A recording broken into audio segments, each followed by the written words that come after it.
My son took his own life. I think he felt he would never be able to be normal and to feel and lead a life like most other 20-year-olds. Could you speak on this? His father and I are trying to stay focused and continue on. I pray every day for his soul, I can imagine. Although we've talked to the priests and they've been very helpful, it's hard to find any Catholic prayers or books on the subject. Could you help us? And this is from Carol, and our prayers go out to you, Carol, for the loss of your son.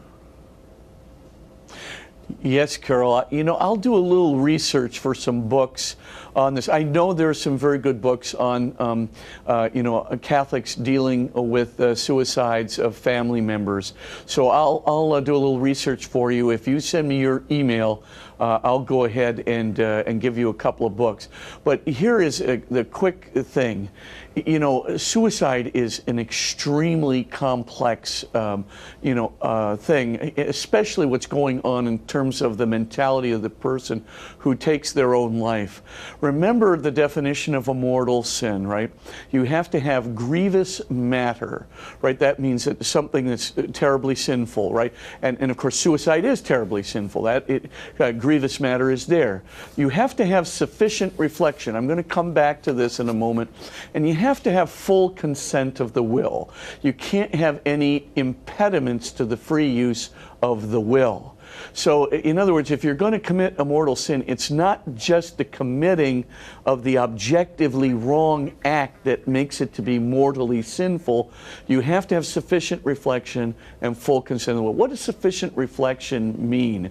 It means that you understand why something is sinful, but it can also understand that you see some kind of other alternative for yourself. It means that you can understand suicide in this bigger, picture, of, why it would be wrong, why it would be considered objectively wrong. Now, I don't know whether your son, had that capacity. Sometimes, it's very difficult to say, but it's the third criterion, which is generally not present in many adolescent suicides. And that third criterion is full consent of the will, no impediment to the free use of the will. A lot of adolescents honestly have deep depression. If the deep depression, which is an impediment, by the way, to the free use of the will, if that deep depression is also accompanied by a malaise that arises out of being picked on at school, or just feeling like they're completely at odds with everything, right, and so forth, it compounds the depression and it compounds the darkness. And in that case, again, there is not free use there is an impediment to the free use of the will.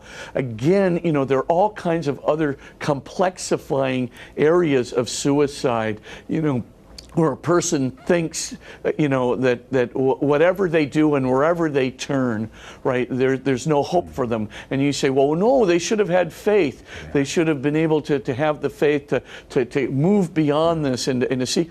In the case of a lot of adolescents, I'll be honest with you, the faith development is very, very slim indeed. And sometimes, the hope and the resurrection is almost just a glimmer in their imaginations, because they are literally given over to so much cultural propaganda to the contrary. And so it's very difficult for them to see a way out. They see darkness, it's compounding a depression which they already have. You know that severe impression is already an impediment to the free use of the will. And so all these things compound up, and then a person does something absolutely inexplicable. They take their own life, which of course causes you and your husband such incredible grief. Yet at the same time, you again have to look at how God judges and how God does want everyone to be part of himself. That he's not going to judge somebody on the basis of an action that they were not free to avoid, that they had impediments to the free use of their will. or they thought it was the only alternative that they had left. You know, I had a wonderful friend, I do have a wonderful friend, whose son became hooked on oxycodone, right, because he had, you know, been in for surgeries. So it wasn't even his own fault, but he got so hooked on this that at the same time, you know, he saw no way out. Every time he tried to get into a therapy session, every time he tried to do something, it always resulted in failure. And he finally thought, I'm just such a burden on my parents. I'm such a burden on my friends. I can't get, you know, and he wrote his mother a very nice letter, if you can believe it, saying, I'm sorry, I'm doing this, but I'm doing this kind of for you. You know, I can't get out of it. I'm stuck, you know. And so he did, he committed suicide.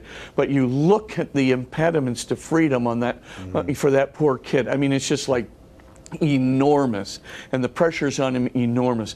Do I think that God is going to judge that kid, you know, that boy, you know, so harshly? No, I don't. I think his compassion reaches way beyond, you know, somebody's incapacity to get out of their own depression, and even to get out of their false ideas arising out of the depression. When God sees these things, he does judge compassionately. So, you know, I will get you a couple of those books. Send me your email. I'm at Spitzer@MajaCenter.com. Just send me your email and I'll get you those books where I think you can actually, you know, look at that and see maybe not just God's perspective, but how to deal with the grieving in your own life.